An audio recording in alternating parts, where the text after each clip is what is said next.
If any, does a fetus have in its mother's womb? And what of non-human minds? What do horses think about? Why aren't vultures nauseated by the rotting carcasses they eat? When a fish has a hook sticking through its lip, does it hurt the fish as much as it would hurt you if you had a hook sticking through your lip? Can spiders think, or are they just tiny robots mindlessly making their elegant webs? For that matter, why couldn't a robot, if it was fancy enough, be conscious? There are robots that can move around and manipulate things almost as adeptly as spiders. Could a more complicated robot feel pain and worry about its future the way a person can?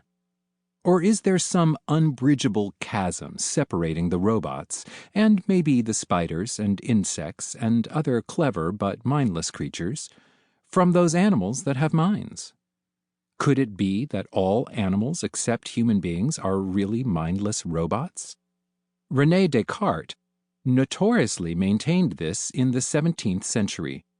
Might he have been dead wrong? Could it be that all animals, and even plants or even bacteria, have minds? Or, to swing to the other extreme, are we so sure that all human beings have minds? Maybe, to take the most extreme case of all, you're the only mind in the universe. Maybe everything else, including the apparent author of this book, is a mere mindless machine. This strange idea first occurred to me when I was a young child, and perhaps it did to you as well. Roughly a third of my students claim that they, too, invented it on their own and mulled it over when they were children. They are often amused to learn that it's such a common philosophical hypothesis that it has a name, solipsism, from Latin for myself alone.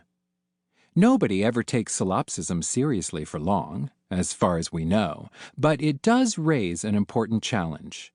If we know that solipsism is silly, if we know that there are other minds, how do we know? What kinds of minds are there? And how do we know? The first question is about what exists, about ontology, in philosophical parlance. The second question is about our knowledge, about epistemology.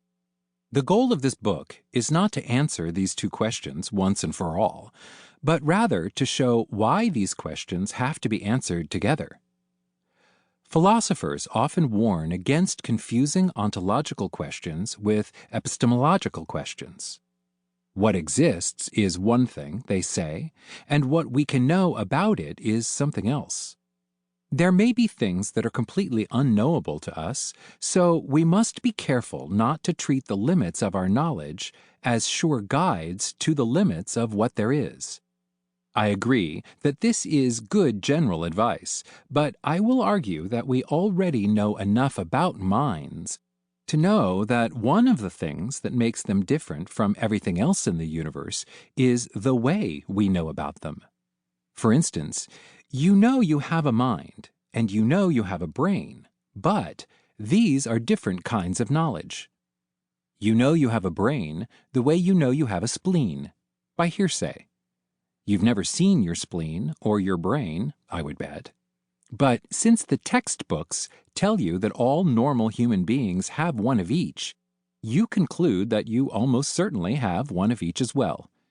You are more intimately acquainted with your mind, so intimately that you might even say that you are your mind. That's what Descartes said. He said he was a mind, a res cogitans, or thinking thing.